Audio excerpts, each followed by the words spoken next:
好，你5分钟的5C5B 下来，对不对？你5分钟的 OB 在这里嘛，5分钟 FEG 也在这里嘛，5分钟 FEG 回踩过了，只有3分钟没回踩嘛，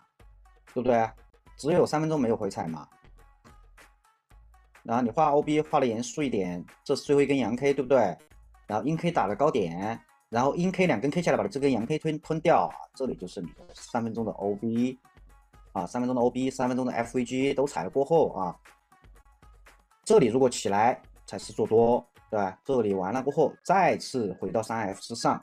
啊，去冲击这个 OB 中线，OB 上沿，对不对？没有啊，3C 看跌，对不对？3C 双3C 看跌，双3C 看跌回踩，3C 2个3C 线回踩下来，那因为我开电脑啊，休息一会儿开电脑，到这儿了，到这儿了，OK 啊，FEG 留在这里，留在这里的 OK，双3C 加3